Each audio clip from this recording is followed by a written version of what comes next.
experienced. And on that note, we were talking about the stories and how we're able to see through the lens of other people, whether or not we have what we have experienced. It helps us process our own. And your book, Paula, Bloom in the Dark, is a true stories of hope and redemption. There's 30 true stories in there of women who have been through all kinds of brokenness and abuse, and how God came in and helped them. And we had someone that experienced something similar that had written to us about the book. It said the book helps others to face matters that they may have been stuffing in the deepest places of their core being. Coming out, so to speak, can be very hard, but healing. And for them, this helped them to come out of that place and to recognize that they could receive hope and healing.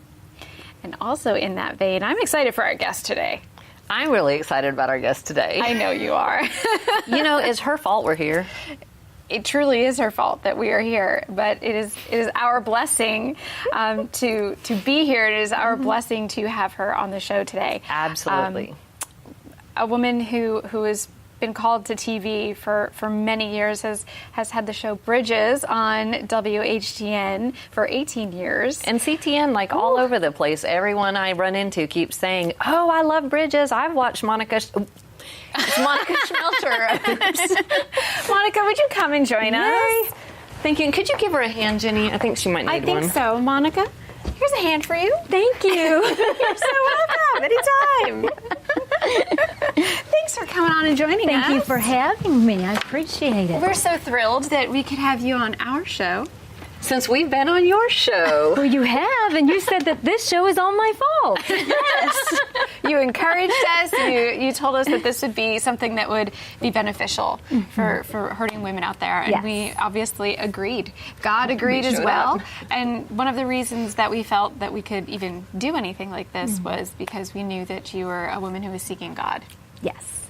From all of it. So we're just a little bit more relaxed that we share these very difficult things that are hurting and broken places of our lives, and to do it in a place that has just been so welcoming and inviting for us has been a blessing, because we know that God's heart is here as well. It is, and I'm just so glad that you all are doing this show, because there are so many people, women and men, that are hurting. Yes. And that you all and your guest and the stories can show people that, there's pain, there's brokenness, but there is healing as well. But you modeled that for us as a mentor, showing us through Bridges how to be real and how to be honest and how to be willing to touch on and address brokenness and God's ability to come in and heal. And that was so powerful just in my own life, in my own story, being on your show and seeing how I could share that openly. Absolutely. So Monica, you've had your own story in this area, and you have said that your son is the one who showed you that you actually had some abuse and brokenness in your past. Could you tell us what that was? Yeah, and it's interesting because as you guys were talking about, if it seems normal to us, could it still be abuse? And I was having a conversation one day with my son, and I want to say this, he was an adult when we were having this conversation. I wasn't speaking to a child, and I don't remember how in the world we got on the subject, but I was telling him about comments that were made to me by various family members growing up. And there were a lot of comments about how fat that I was and how I would never be able to make friends when I went to school, and how I could never get a boyfriend, and how I could never get married. And my son said, "Mom, that's emotional abuse." And I said, "Oh no," I said, "it's not." I said, they all loved me and they're just trying to help me because I was overweight. And I said, not many children were overweight when I was growing up. And I said, it was just this great big problem. And I said, it was disappointing to my family members because, they were all thin and they all looked really good. And he said, well, would you talk to me like that?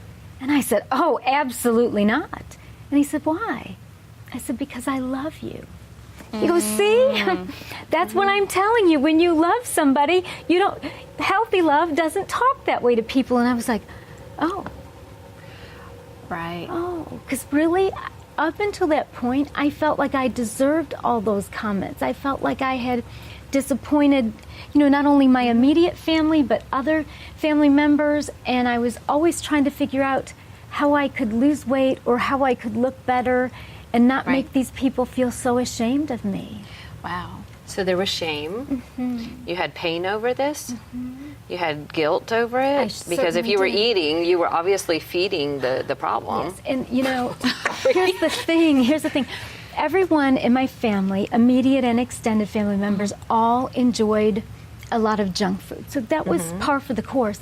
And I ate it too. It just seemed that I was the only one in the family that gained weight from eating like that. Your metabolism was just different. It was. And so, there were even jokes made many times, to hide your plate of food because I might steal it.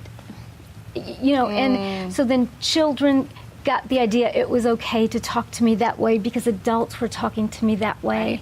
And it's disrespectful. Absolutely. Horribly disrespectful. And so much guilt and so much shame and not wanting people to see me because I felt like that's all that they could see. And I worked hard in other ways to compensate, like to be nice, to be kind, to get good grades. And it just seemed like for the majority of my family, none of that mattered. What mattered was that I was this overweight girl. Wow. And you weren't even that big, were you? Actually, when I look back to those pictures, and this even happened prior to kindergarten. So when I look at kindergarten, elementary pictures, no. If I showed pictures to the viewing audience today, they would be like, no, that looks like Monica as a little girl, and I just look like a normal little girl. Wow. So I don't know, but as the years went on, I did put on more and more weight, and so that did happen. It's almost like a self-fulfilling prophecy at some point. It absolutely was. But if you looked in elementary school, I just looked like a normal little girl, like all the other little girls in elementary school. But they had cursed you with those words and with putting all that, they had that on you. There was so much said. And of course, as children, we don't know how to deal with those things. Of course not. All I knew is that I wanted, love and appreciation like all people do. We're made to want to be loved and to be appreciated and accepted by others. So it got to be a problem in a lot of areas. In your book, actually. Is this what inspired you? This story, is this what inspired you to write this? It is part of what inspired me, absolutely. I love this. Does this make me look fat? And the image on this cover is amazing. I think all of us have had the moment where we look in the mirror and we don't see ourselves objectively. Exactly. We see ourselves as possibly 3 times the size of what we actually are. We do. And I think, in addition to the things that I went through, I think for most women we can understand that most of the images of women are unrealistic, or the worldly conventions of beauty, they're unrealistic. It wouldn't even be worth Photoshopped all over the place. Nobody looks like that. Airbrush. They're airbrushed. Yes, and a lot of them are very hungry people. Very hungry, miserable people, and they're still being photoshopped. And here we are, everyday people, trying to look like that when they don't even look like that. No. I mean, it's crazy. Insanity, yes. It is But that's insanity. a cultural norm Yes, it that is. actually exacerbates a problem because it's sitting there, speaking big words, it's sitting there making it worse because we have this visual fantasy thing that's not even real. And because once I'm that skinny, then everything will be perfect. Yes. Then I'll be accepted. Then I'll be loved. Then I'll be treated like everyone else, and I'll fit in. Yeah. But if I'm that skinny, it makes my face look like it's all hollowed out and sunken sickly. in, and I look sick. It's not a pretty weight on me to be skinny. No. Some people maybe it is, but But he says he came to give us abundant life. yes, And abundant life is not about dieting all of the time, Right. and never being able to enjoy a treat, and never being able to just enjoy who we are and be comfortable in the skin that he gave us. Right. And so that was part of why I wrote that book too. It's like I've experienced kind of both sides of the spectrum, one of being overweight, and then the other taking off that weight and losing it and finding out my problems were all the same problems. Right. And that even You though were just skinnier. Yes. And I got all these accolades for losing that weight. I mean, people even said, you're a better Christian. You're a better Christian example. It's like, no, you can't get more saved Yes. than saved. One step, that's it. Yes. And so I thought, we just kind of need to expose this lie and to say to women and to men, we don't have to accept unrealistic expectations of how we look. Right. God loves us all just as we are. Right, and a lot of times he designed all these different body types that are meant to carry weight differently, Amen. different ages. Healthy weight is different. Yes. Even the doctors will tell you Yes. at this age, this height, or this body type, or this time in your hormonal journey as women, which we all have, that healthy weight is different. Life is a hormonal is. journey. And so you can be harming yourself by trying to be too skinny at the wrong time. Oh, gosh. I'm so glad you said that, because really that whole thing about health is not just about being thin. It's possible to not be thin and be in perfect health. Yes. Even Absolutely. myself, when I went on the weight loss journey, even though I was 70 pounds overweight, my blood pressure, blood work, all of that was perfect. Right. Wow. I wasn't having any of those problems. I was healthy. So I think we need to relook at what the world says. And for me, I had a journey of, dealing with family members and recognizing that what happened, that even though it was normal, even though it seemed like it was okay, to have that moment of, that That's wasn't not okay. Yeah.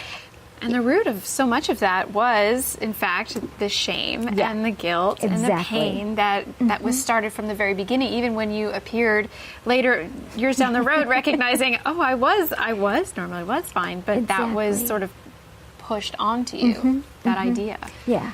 And that even if I had been really thin when I was a little girl, it's all okay.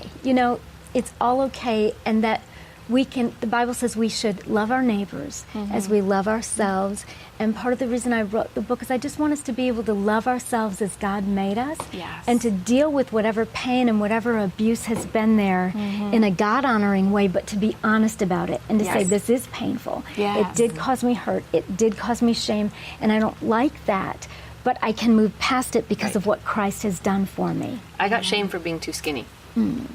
So seriously, like all different it's kinds of it. possible no So matter what it is. it's not about the weight; it's about the shaming. It's about tearing somebody down. And Yes. Paula, there was a time in my life where I would have thought, well, because you're thin, that doesn't matter that you got teased. But shame is shame no matter what. Yes. Thank you so much, Monica, for your sharing ex-victim? with us. You are our ex-victim of the week, so we want to celebrate that with you. So I get prizes? You get prizes. Chocolates, You get a goodie tissues, bag. and a necklace, and That's the ex-victim symbol, because you two are an ex-victim. Ex-victim. Thank you so much. And you don't have to get a tattoo.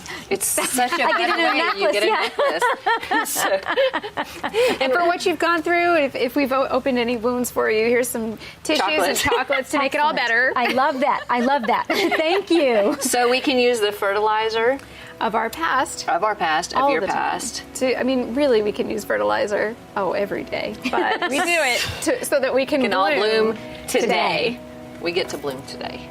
A free PDF copy of the Bloom in the Dark book and a full list of Bloom Today's coaching tools can be found on bloomtodaytv.com. Then visit Bloom Today's Facebook group for deeper conversation.